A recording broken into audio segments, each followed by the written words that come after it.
143 ইয়াৰ্ছৰ এইটো আজি হৰ্চেছটো আৰম্ভ হৈছে। আজি প্ৰথম দিন। এইবাৰ দুদিনীয়া হৰ্চ ৰেচ হ'ব। আজি প্ৰথম হৈছে আৰু দেওবাৰে ফাইনেল ৰেচটো হ'ব। নামনি আৰু এই তাৰপৰা এই এৰিয়াৰ পৰা 90টা ঘোঁৰা আহিছে আৰু আমি এই হৰ্চ ৰেচটো প্ৰত্যেক বছৰে পাতোঁ এওঁবিলাকৰ কাৰণে। এই মিচিং যিসকল আছে তেওঁবিলাকে বৰ আগ্ৰহেৰে বাট চাই থাকে যে এই উৎসৱটো হ'ব। তেওঁবিলাকৰ কাৰণে এইটো ডাঙৰ উৎসৱ এটা, সেইকাৰণে আমি এইটো পাতোঁ। আৰু ইয়াত কণ্ট্ৰিবিউশ্যন যিমান টি গাৰ্ডেন আছে, আমি এতিয়া গাড়ী ডিলাৰশ্বিপ যিমান আছে তেওঁবিলাকৰ পৰা অলপ বৰঙণি লৈছোঁ। বৰঙণি লৈ আমি এইটো পাতিছোঁ। আৰু আমি ভাবোঁ যে এইটো গভৰ্ণমেণ্টে এইটো অলপ স্পনচৰশ্বিপ কৰিব লাগে, যিহেতু এটা হেৰিটেজ বস্তু এটা।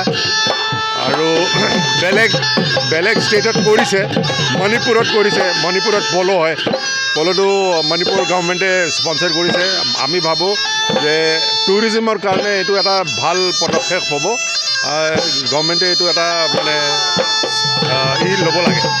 এতিয়া চিফ ছেক্ৰেটাৰীক আমি মাতিছোঁ, তেখেত হয়তো পৰহিলৈ আহিব। আমি প্ৰস্তাৱটো তেখেত হাতত দিম। তেতিয়া হয়তো চোৱা যাওক নেক্সট ইয়েৰৰ পৰা এইটো অলপ বেলেগ ধৰণে পাতিব পৰা যায় নেকি। ইণ্ডিয়া টীমটোতো one of the best team এতিয়া যিটো কম্বিনেশ্যন আছে, আৰু ভাল প্লেয়াৰ কিন্তু খেলা নাই। তথাপিও আৱাৰ team is very good team. মই ভাবোঁ ডেফিনেটলি জিকিব।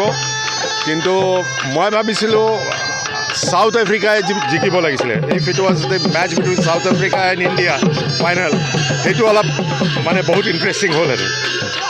এনিৱে ইণ্ডিয়া টীম এতিয়া অন দ্য টপ আছে। Everybody is in top form.